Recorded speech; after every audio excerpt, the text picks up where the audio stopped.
Our next guest is TeLisa Daughtry. She's the founder and CEO of FlyTechnista, an online community that seeks to bridge the gap between women and girls and access to education, resources, and career opportunities in technology. Hi, TeLisa. Hi, good morning. Thanks Kind of a for having me. seamless transition. We're talking about diversity. We're talking about tech. Yes. We're talking about females. Yes. Do we have to remind people why it's important? We shouldn't by now, but yeah, in case we don't know why it's important to have women in technology.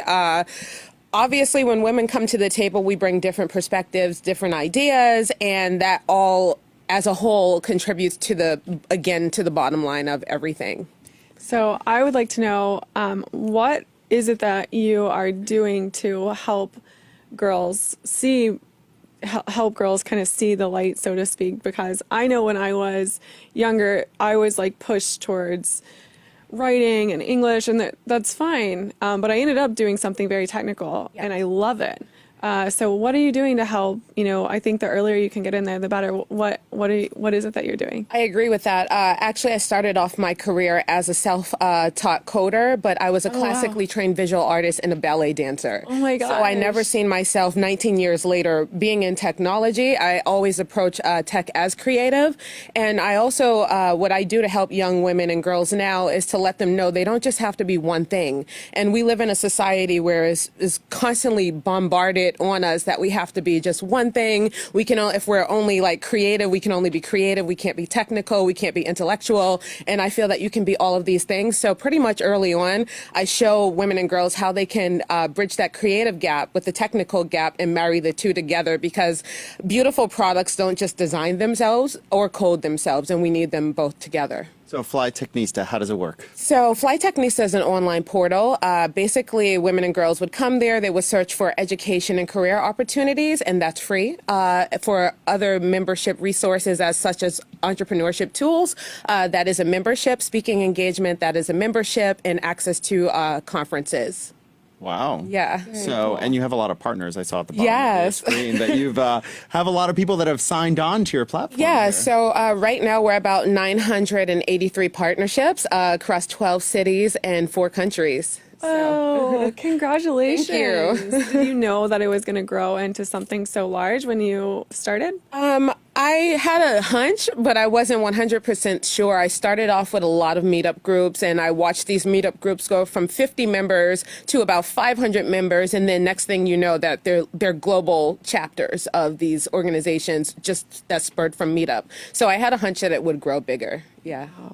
So what advice do you have to people who, like you, who saw a need and found a way to pivot their career to service that need? Yeah, so the advice that I often give is follow your heart. Like, I know that sounds very cliched, but I was working in, Silicon Valley, working in these technical roles, and I thought I was making a change by being a mentor, but what I really needed to do was be a champion a little bit more, so I started providing opportunities for other women. So Did you feel that? Like, how I did felt you know? that. I knew that it wasn't about salary anymore. Like, I had to make a difference in this world. Like, it wasn't changing by me being in senior roles and hiring people and being the diversity whisperer, but more so like really making a change by kicking those doors down and like roundhouse kicking the glass ceiling. So a black female in love it. Silicon Yes. Valley. Yes. Give us a little picture, paint a picture for our audience. So, I mean, like, thankfully through social media now, we see the injustice that's happening with women in technology, people of color in technology, but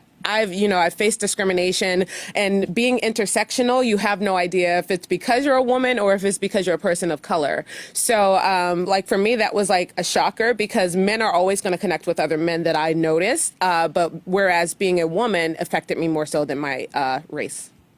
Wow. So the big deal is gender. Yes. So a lot of these leaks that we're seeing outside of these big companies, Absolutely. it's exactly what it looks like. Absolutely. And you were one yeah. of the ones that got in there. You know Yeah, what I so- mean? Like, that just to even get there is tough for women. So Yeah, once so- you get in the door, it's an even bigger battle. Yeah, so once for me getting through the door, it was actually pretty. I had a lot of, as much as I am for pro women, I had a lot of positive influence with male allies and mentorships early That's on. great. So that was reaffirming to me, knowing that there are good men in this space, but they're just Totally. also not being highlighted. The crappy ones are. Yeah, we should Yeah. highlight more of the good men. Yes. So, 10 seconds. Yes. What should Silicon Valley do? Silicon Valley should stop using the pipeline as an excuse. It's not a pipeline issue. It's a retention, engagement, and a leadership issue. You can't just give people access to opportunities, but then not give them access to skills, but then not opportunities to like really flourish and grow. So we're really suffering with a retention and an engagement issue. It's not really a hiring issue. It goes deeper than that. How do you make me feel invested in as a woman? How are you making other women feel invested in as leaders? So, women in technology, it's incumbent on you, Silicon Valley. Thank you so much Thank for you so joining much. us. Thank you.